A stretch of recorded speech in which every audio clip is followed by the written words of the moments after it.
Welcome to the AI Productivity Workflow Podcast, a show focused on the practical side of artificial intelligence, how real people use AI tools to get work done more efficiently, creatively, and productively. In each episode, we'll talk to professionals about their work and scholarship, followed by an in-depth look at how they integrate AI into their day-to-day workflows. Now, whether you're a teacher or a researcher or a professional looking to sharpen your productivity edge, you'll find ideas you can use right away from this podcast. Today, we have a couple of authors of an article that's really exciting. I am in the counseling field and the authors are in the counseling field. And this is Counselor in Training Perceptions of Artificial Intelligence, Implications for Counselor Education. And we have both authors, Dr. Leo Gonzalez and Deja McCalla, joining us to talk a little bit about the article because it's pretty cool. We want to know what other people think about AI and how it's going to impact what's going on. So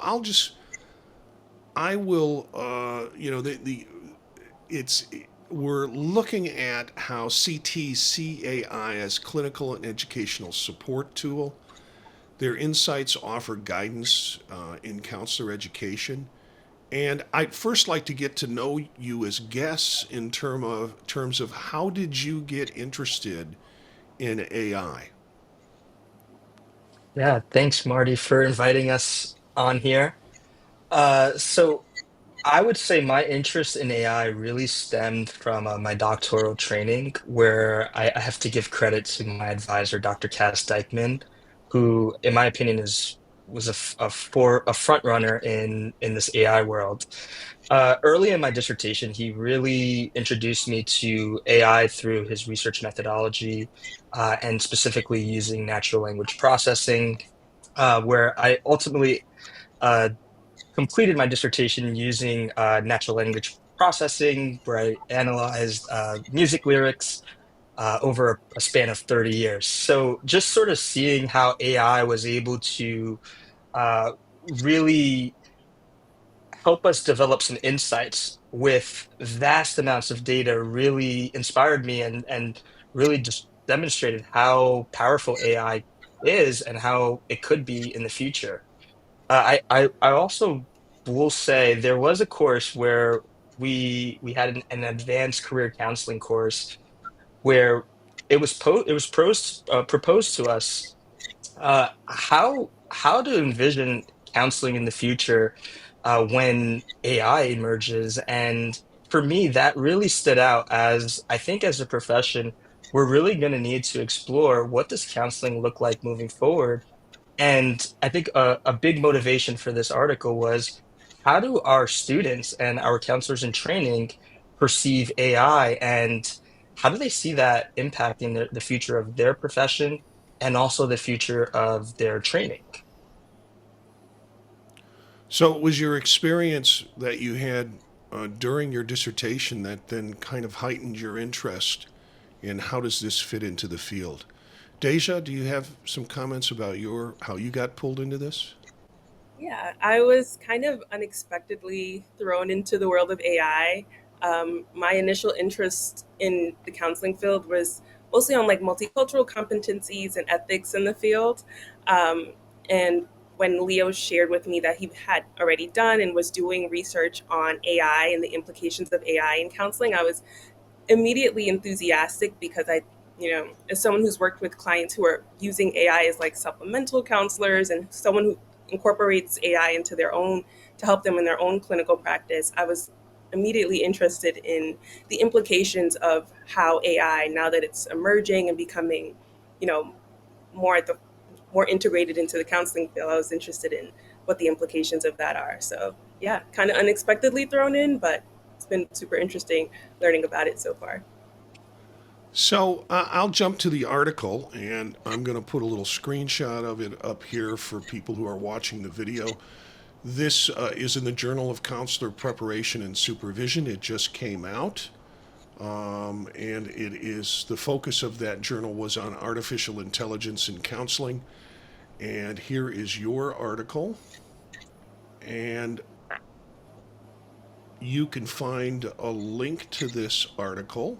We'll post it in the show notes, so folks who are interested in seeing this article, it will be part of the show notes they can run to and get an idea of what it is. But I'm going to go back to both of you and ask you, what were the most striking things that counselors in training told you about AI?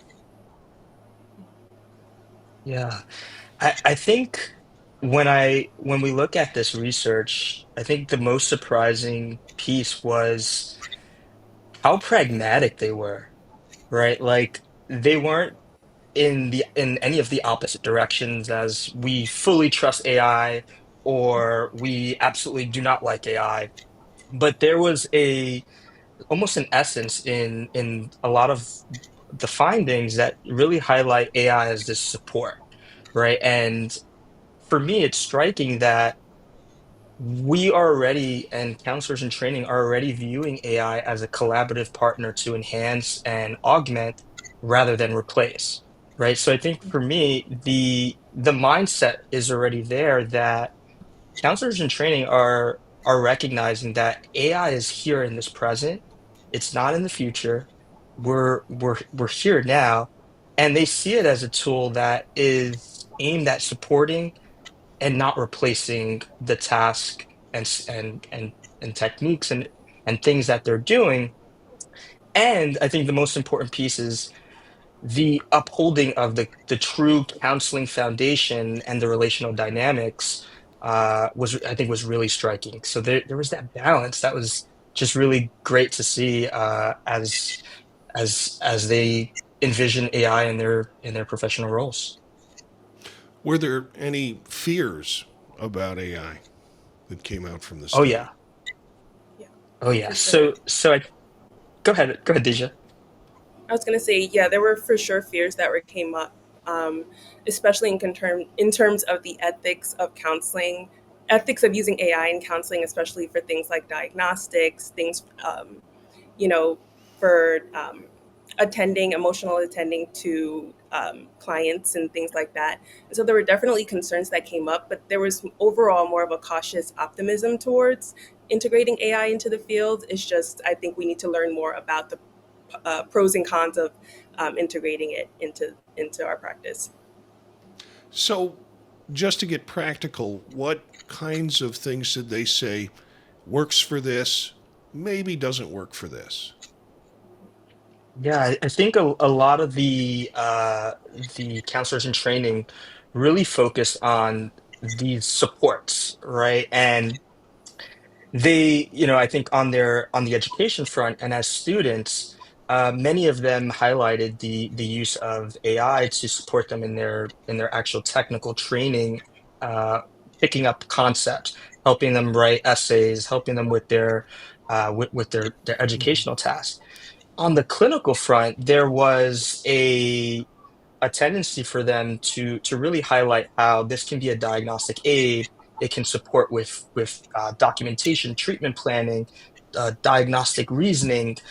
So for them, it was really about these really tangible counseling related tasks or these educational tasks to help them with their training. Um, Deja, do you have anything to add to that?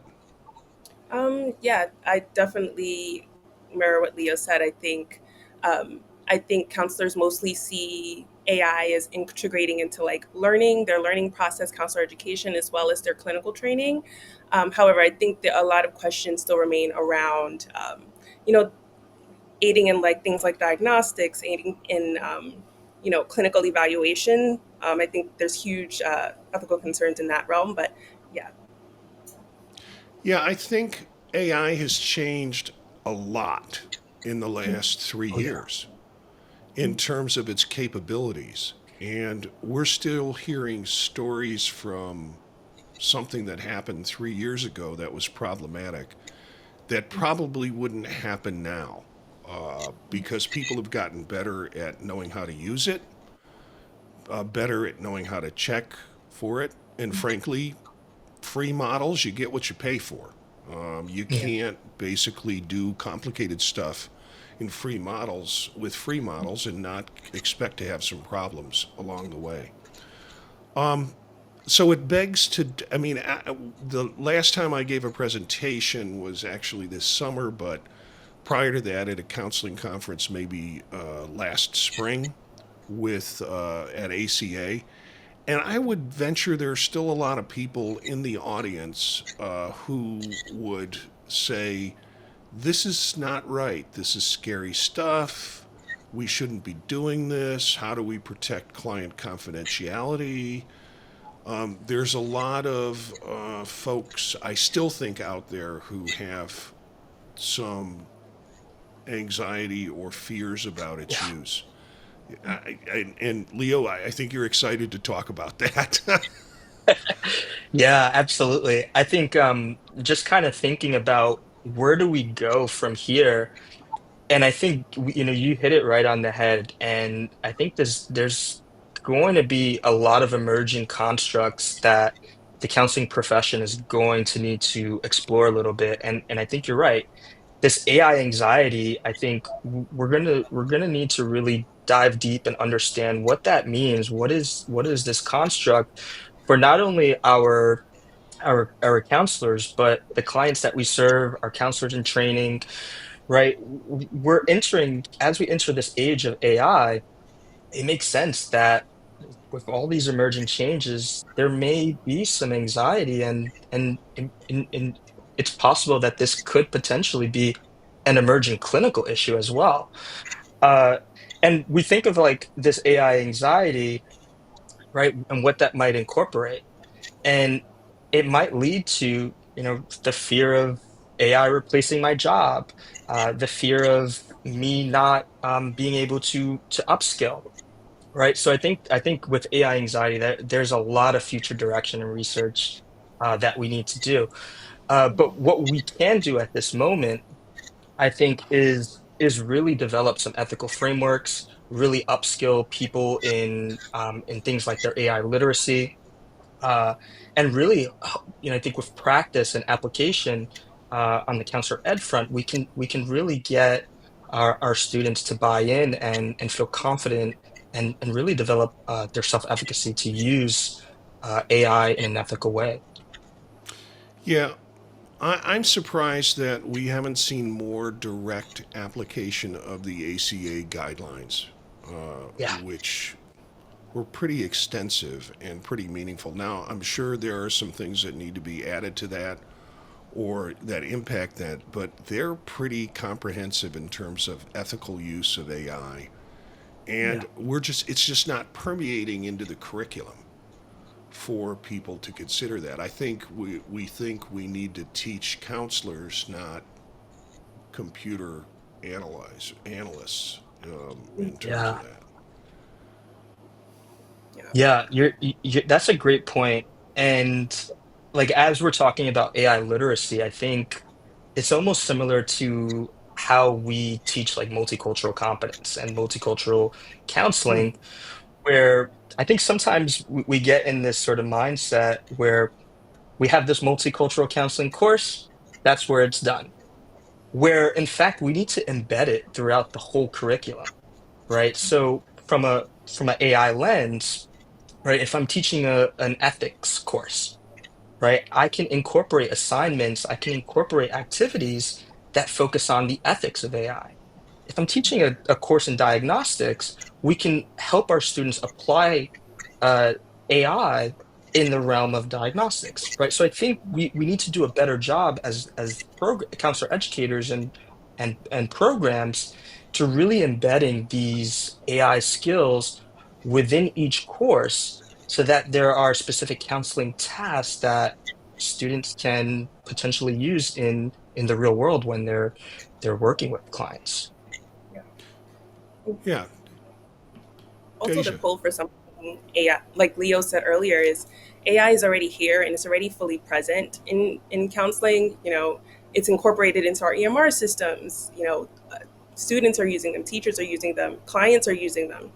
And so it's important to acknowledge that and begin teaching that AI literacy, especially not only the pros of AI, but the cons, where it's flawed, where it does tend to make mistakes, where it does tend to hallucinate because it's already here and present and showing up in the field in many different ways. So, Yeah, your research and the article that you did really highlights the necessity for AI literacy being taught.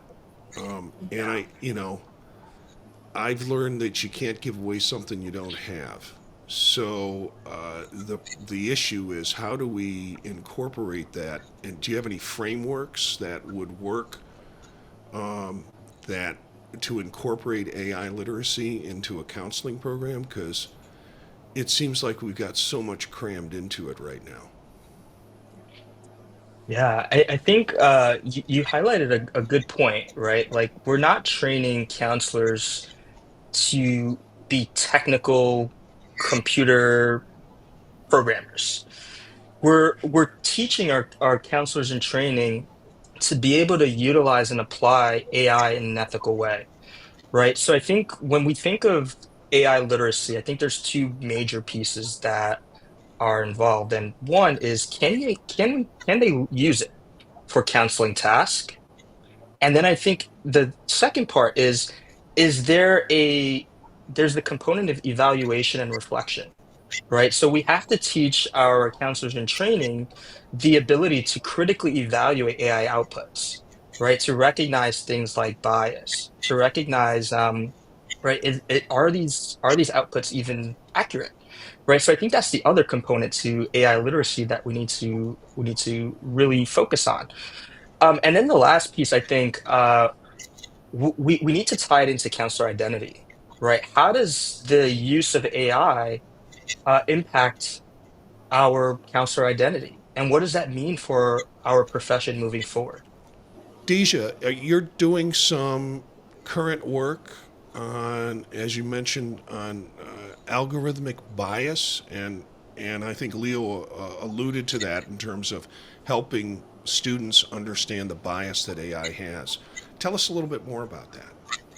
Yeah, so as we, as not only counselors, but our clients integrate AI into their mental health journeys and treatment, one question that came up for me are what biases show up in these algorithms, especially as we, type in and tell these algorithms so much personal information about us or our clients, what implicit biases come up. So I'm actually working on a research program aiming at aiming at observing this and analyzing and discovering what parts of the prompts or what semantic implications highlight implicit biases in AI algorithms, especially in these free models like the GPT and the Gemini and things that most the average layperson who will not often spend money on these LLMs will use. So yeah, trying to understand how prompting essentially will impact how these LLMs respond to us and what the ethical implications of that are. That's interesting.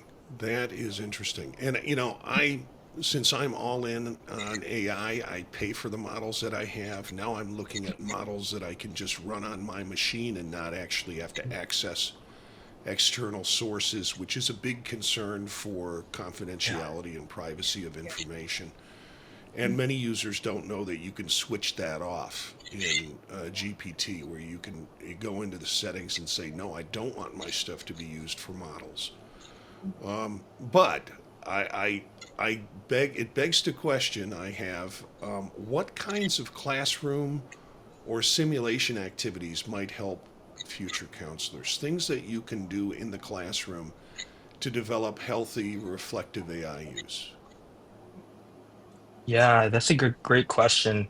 I think I think it really ties back into this idea of tying it to counseling tasks, right? So the things that come to mind, having students incorporate assignments where they may be required to use AI for diagnosis or for creating treatment plans or documentation, creating a mock progress note, right? So really incorporating those activities along with the reflective component, right? And when we think of right, like Kolb's experiential learning cycle, right, we have things where they're actively experimenting, they have these concrete experiences, and then there's the reflective component that I think is the biggest key here, right? We have to, as counselor educators or supervisors, really facilitate and guide students to reflect, right? What are the things that went right? How was it beneficial? Right? What were the limitations of using AI in this assignment? And even further, right? Like really helping them recognize, like, is there bias, right?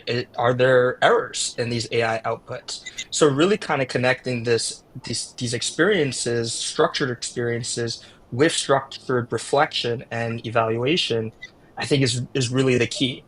The other piece too is I think these chatbots do a really well at simulating uh, clients, potential clients, and I think what we'll see in the next couple of years is the expansion of AI avatar-like client simulations that I think a lot of programs may start to implement when, of course, I think when they become more accessible, right? And I think these simulations can really serve as a good way for counselors in training to enhance their skills and to practice in low stake environments.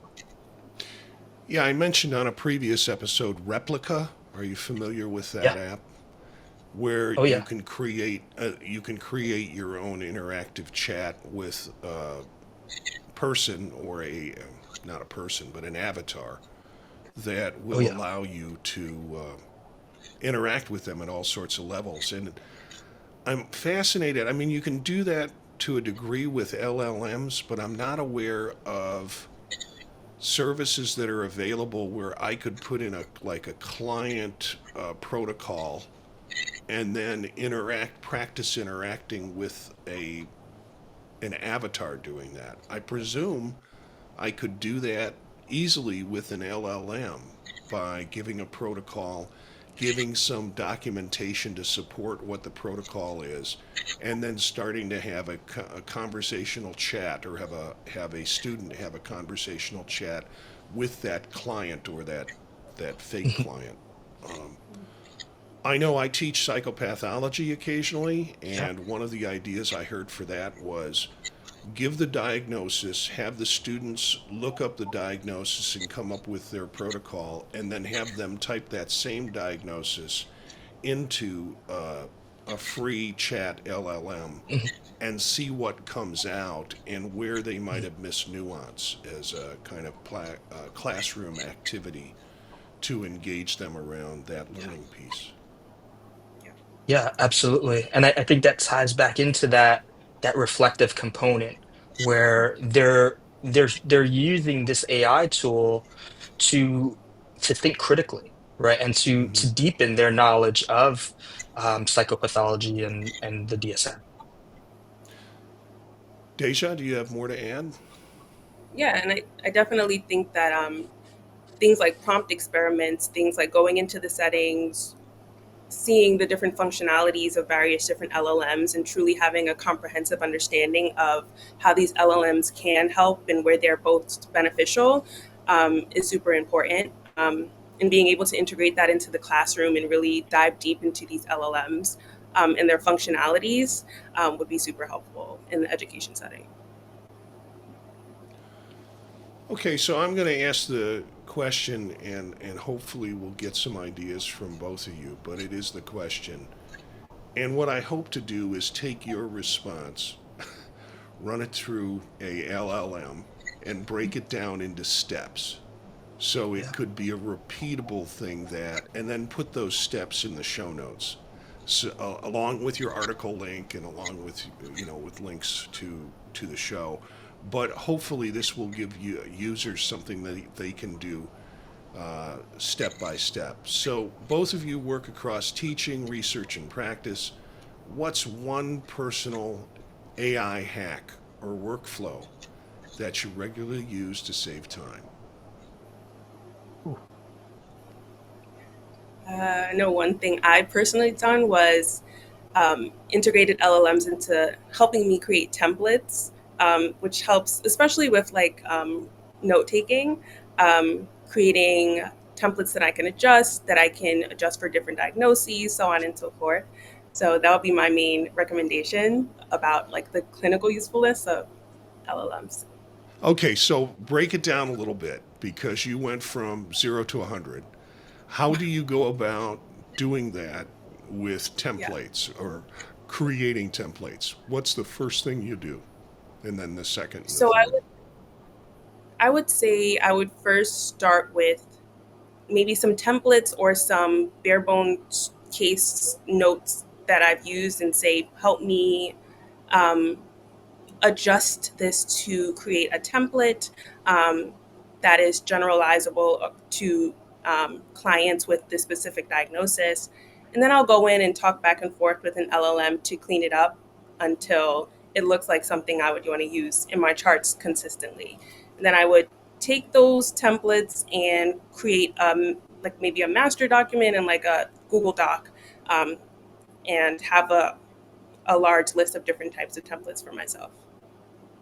Okay, so you're putting in like a document that has an Yeah, example of what you've done before, and yeah. then you're interacting with the LLM to be able Mhm. to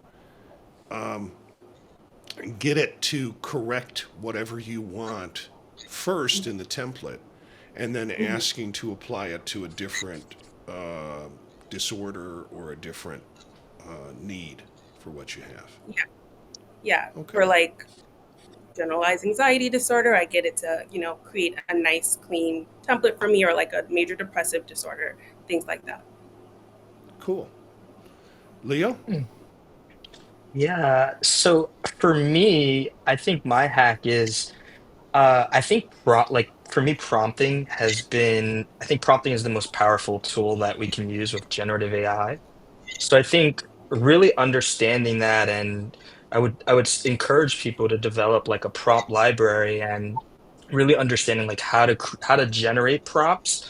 And I think when we can really get really good prompts when we actually ask LLMs to prompt for us, right? So you might prompt an LLM to say, I want, can you help me make a prompt on XYZ topic, right? And I'm thinking of one that I used recently was I wanted an LLM to serve as a peer reviewer for a journal article, and I had asked the LLM to use what I have, all this information, and create a prompt that I can insert information to use as a peer reviewer. So I think for me, it's really using LLMs and prompt engineering to your advantage.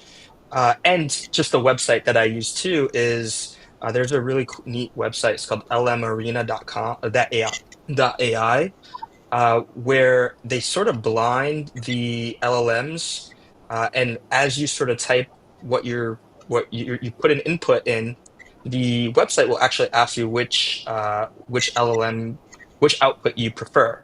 So essentially, what they're asking for you to do is to choose which LLM you prefer. And I think this is such an important piece of when we're using generative AI is to really have really good prompts and also to ensure that you're using the right LLM for what you need. So I And guess that was two prompts. that is lmarena.ai is the link? .ai. Yeah. Yes. Okay. Yeah, I have in the last year discovered the importance of prompt engineering and how to be able to put information in that makes the prompts more viable. Everybody is shifting, I think, from this is just like a Google search. I just type into Yeah. ChatGPT what I want, and then they get back lousy results or things that don't fit them, and they get disillusioned by it. But they don't take it as a interactive process or a process where you can direct your what you get as a response by putting good information in. So with prompt engineering or with prompts, what I use a piece of software called Text Expander, and that's simple. Hmm. It's people use it on Macs. You can also, I think, use it on Windows, but it basically it takes like a 3 or 4 letter code that you type in, and it will then print out the whole expansion of a paragraph. Well, I'm using that for prompts now. So I have a Oh, variety of prompts with these short macros that when I type the macro in, it fills, so I don't have to copy and paste. copy. All I have Yeah. to do is type that in and I can go. And then the other idea of creating a prompt that helps you create the best prompt. So it's nice to know folks are getting a little more sophisticated with this. I think when I've presented on it, people get a little scared because that's way too much. I don't, slow down. I need to figure this out. Or the opposite thing is, wow, you know. And Yeah. it's cool to present on it and say, somebody take this prompt. It's located here. And I'm going to continue to talk about other stuff, but you can work it. And then at the end of this presentation, tell me what came out of it. And there's always someone who's willing to not listen to me and and work on it. But Yeah. that's, I think, where you make headway with it. So both Yeah. very good hacks for us to share with our listeners. And is there anything else that you want to say, either or both of you?